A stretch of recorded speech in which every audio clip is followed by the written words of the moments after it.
अहो आप्पा बाई या वरीसले ते अल निनो बिल निनो नावनं काहीतरी संकट येवाय म्हणे. तेनमुळे पाऊस अनियमित पडावे, कोठे बद बद पडी जाई ते कोठे जरासाच पडी. व बापरे मग रे. अहो मागला वरीसले बी अनियमित पाणीच पडणार होता, पण त्या आपला त्या रामभाऊ आहेत ना बाई, तेसले काहीच फरक पडणार नाही हो. तेसले पीक बी एकदम उत्तम होऊन पीक न नुकसान होईन नाही ना काही नाही. बाई तेसले विचारूच बरं आपण काय करत होतेस नाही बरं. हा राम राम हो राम भाऊ, या या या तुमनं नाव काढा हो, आम्ही 100 वरीस आयुष्य आहे तुमले. राम राम आप्पा राम राम. का हो राम भाऊ, काय मागे अनियमित पाणी पडणं आता, पण तुमनं वावरमा तुमनं काहीच नुकसान होईन तनी, पीक बी एकदम टणटणात होतं. काय करत हो तुम्ही वावरमा? मना वावरमा मी BBF नावनं तंत्रज्ञान वापरत होतं. WWF काय केले भो मी, त्या मारामारी करतात नाही का त्या पैलवान. आय BBF नावनं तंत्रज्ञान काय शेवाई.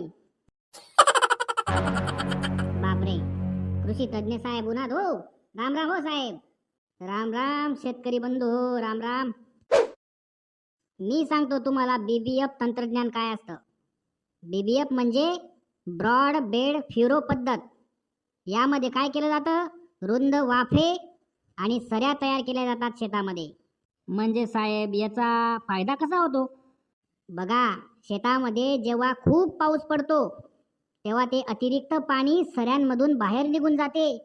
त्यामुळे पिकांच्या मुळांना हवा मिळते आणि त्या पिकांची वाढ चांगली होते. हो साहेब, माझ्या सोयाबीन मध्ये अजिबात पाणी साचलं नाही. पीक खूप चांगली वाढली BBF तंत्रज्ञानामुळे. म्हणजे BBF तंत्रज्ञानमुळे पाणीनी बचत बी होस का? आप्पा एकदम बरोबर बोलणार तुम्ही. BBF तंत्रज्ञानमुळे पाणीना योग्य वापर बी होस आणि जमीनमा ओलावा बी टिकी राहस बरं. आणि त्यामुळे काय होय ना, तण बी कमी होऊन औषध आणि मजुरीना खर्च बी वाचना होता म्हणा बोलता. वा रे वा, खर्च बी कमी आणि उत्पादन बी जास्त. अगदी बरोबर बोलले नाना. BBF तंत्रज्ञानामुळे उत्पादनात 15 ते 25% वाढ होऊ शकते. पण साहेब यंदा ते हवामान बदली जायला हो. कोठे जास्ती पाणी ते कोठे दुष्काळासारखी परिस्थिती व्हावी म्हणे.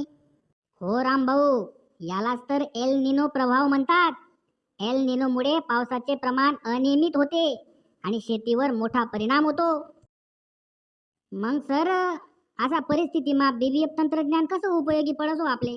हे बघ राम भाऊ, जास्त पाऊस झाल्यास अतिरिक्त पाणी सऱ्यांमधून लगेच बाहेर निघून जाते. कमी पाऊस झाल्यास वाफ्यांमध्ये ओलावा टिकून राहतो. मुळांची वाढ चांगली होते. जमिनीची धूप कमी होते. पिकांना हवामान बदलाचा ताण कमी बसतो. पण सर मी असं ऐकेले BBF तंत्रज्ञान करता BBF यंत्र लागास म्हणे. ते यंत्र आमनाकडे नाही आहेत, गरीब शेतकरी आम्ही, मग आम्ही कसं करसूत? एकदम भारी प्रश्न विचारा नाना तुम्ही. BBF यंत्र नाही राहावं तरी बी तुम्ही BBF तंत्रज्ञान तुमना वावरमा वापरू शकतास. खरं? कस काय हो? हे बघा, बैल चलित किंवा ट्रॅक्टर चलित साध्या टोकन यंत्राने सगळ्यात पहिले पेरणी करावी. त्यानंतर 21 दिवसांनी रेझरच्या साह्याने पिकांच्या 4 ओळीनंतर सरी तयार कराव्यात. त्यामुळे काय होईल, जल व मृदा संधारण व्यवस्थित करता येते. नाही ते काय करा ना, आपल्याकडे 3 दाती 5 दाती 7 दाती पेरणी यंत्र असतं का. समजा उदाहरणार्थ 5 दाती यंत्र आहे, त्या 5 दाती मधला दाता बंद कर द्यावा ना. म्हणजे काय होईल, दर 4 ओळीस नंतर एक ओळ मोकळी रास हो ना का ध्यानमा. बरोबर साहेब, आणि ती जी मोकळी चारी राही तिना मास्ते सरी काढा मग, बरोबर ना. अगदी बरोबर बोलला रामभाऊ तू. त्या ओळीत बळीराम नागर किंवा कोयप्याला दोरी बांधून सरी तयार करता येतात. अरे वा, म्हणजे कमी खर्चामा BBF पद्धत वापरता येत बरं.